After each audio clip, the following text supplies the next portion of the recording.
Robert F. Smith's life story is nothing short of amazing and inspiring. Sitting near the top of the list of richest African Americans in the world, Robert Smith has amassed a whopping fortune of over $8 billion. If that doesn't impress you, Mr. Smith not only knows how to make billions, but he also knows how to give it away. Smith has given over $34 million to black colleges for student loan debt, and he's even made sure to give millions of dollars to fund numerous education grants and continues to give back to low-income communities around the country.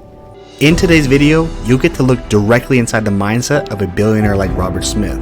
He shares advice on how to be successful, his outlook on the world, and 3 unnegotiable rules he lives by every day. So without further ado, enjoy the video and stay sharp, my friends. Because I want you to think about something. Intellectual property, no one else can take that from you. Point number 1, if you manage it right. Point number 2, it is constantly evolving and it actually takes no capital.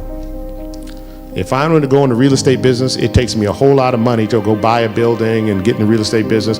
Intellectual property, I just have to think through how it actually works and then develop it. I started to turn my attention to what I call developing my mind. So from that, I now have what I call 3 sayings that we use and I drive in my kids and to help them think about life. And we have 3 rules, and I call them Dad's rules. And the first rule is you are enough. And I hope they realize, and hopefully I'll share this with you, that you are enough to be who you want to be. And to create what you want to create, you have to make sure that beyond the intention that you put out there, you put action to support the intention. Don't say, I want to be a millionaire, but don't take the activities to do it. Or I want to be the best at something, but don't practice it. It's important to understand the you are enough piece is, put in the vision, have the vision of what you want to become, but you have to put consistent action behind that vision in order for that to manifest. And it has to be consistent. It is the importance of knowing that it's your own intention and your power and your actions that can actually lead to, the outcome that is good, that you want to have manifest. The second rule that we call Dad's rules is discover the joy of figuring things out. In this world, and the importance of actually, going through the process of understanding what the problem is and then figuring it out yourself. And every now and then you need some help, that's fine. But if you get too much help, you never figure out how to do things. And you don't develop the grit. And some of the older folks in this audience are shaking their heads. Yeah, you got to have grit. And grit means getting turned away from things 14, 15 times, calling someone every 2 weeks, every day for 5 months, and then finally it materializing in something that you want. And discovering the joy of figuring things out means, fight through those problems. Understand and learn how you address those problems and come up with the answers to those problems in a solution that is uniquely yours. That's an important part of growing up and solving problems, because if you can't solve easy problems now, you will not be able to solve difficult problems later. And that's when you start to develop that sort of grit and understanding that it isn't a function of necessarily how you're viewed at its face, but the work you put in. And in some cases, even the work you put in isn't enough. And those are cases you just need to understand that. And then you need to go drive through where it is enough. And that's where I get back to the you are enough. Okay, it's an important part of growing up is to face those obstacles and deal with them and realize not only can you be among the best, but you can be the best. And the last thing is love is all that matters.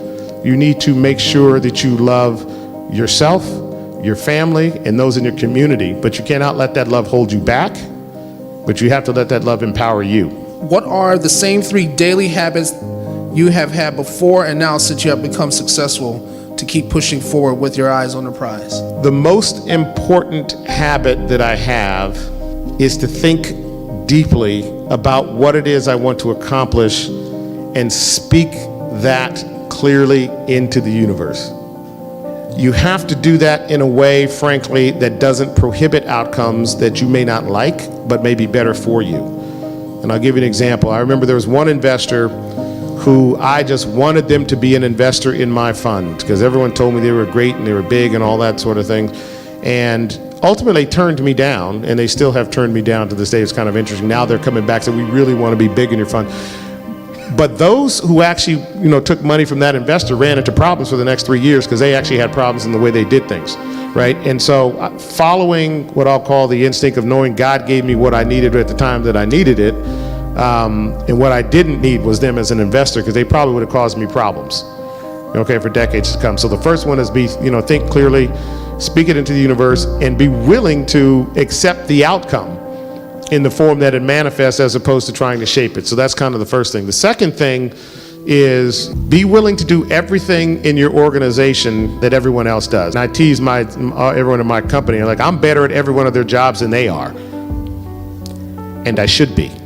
There is nothing beneath you nor nothing above you in that context, if it is your business and you're building that business. So the second thing is, be willing to do what it takes in your business to be successful, of course, in the guidance of what it is your moral center around what you want to do. And I think the third thing is get up early. I always get up early. I'm up at 4:35, 5:30 in the morning. I'm trying to stay in bed till 7. That's really hard. But those are golden hours to think clearly, where you're not bombarded by, I'll call it the impact of the day. You wake up in the morning, for me, I've got 95 emails and 15 voicemails and messages and all that sort of stuff, and that can actually get you distracted. So in the mornings, it's a golden time to actually think about what it is that you want to accomplish to support number one on the list, and what activities you need to do consistent with that. So those are the 3 habits I think that I've continued all my life.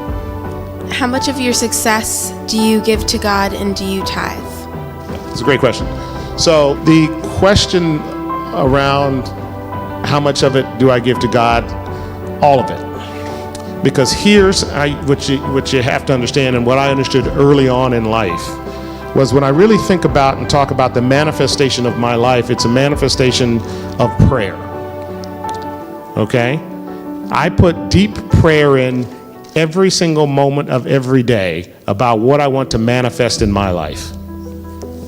And that has been my journey for over 30 years. I learned something many, many years ago, that if you actually create an idea in your mind, speak that idea, okay, into the universe, into God's ear, and make sure that your actions are consistent with that idea, it manifests. Now, sometimes it doesn't necessarily manifest in the form that you think you want it, but it often manifests in a form that's better than what you ever imagined. You have to be open to recognizing it, okay? That is an important part of understanding, what God's power and what God's love is. Tithing isn't just money, but it is money. Tithing is time, it's energy, it's attention. One of the recent tithes that my wife and I now have is with aging out foster care kids. So when you turn 18, or when you graduate from high school, believe it or not, you're kicked out of the foster care system. And during Christmas, they don't have a place to go. So now we've opened up our ranch, and this past winter we had 10, and we're going to ramp up to 50, that this is where they now spend Christmas. Because, the dorm shut down, they have nowhere to stay.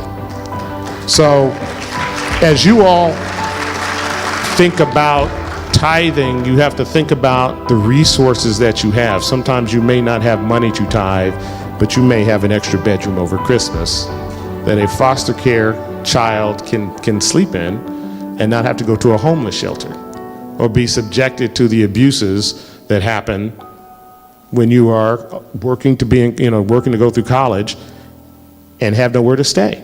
Only 3% of the foster care kids actually graduate from college, and most of them is because they end up with no infrastructure beyond what I'll call the schools. Most states pay for their college, but they don't pay for their housing. They don't pay for places for them to stay when the dorms are closed down. So think about tithing in a very broad sense, but also think about it very specifically in dollars and cents.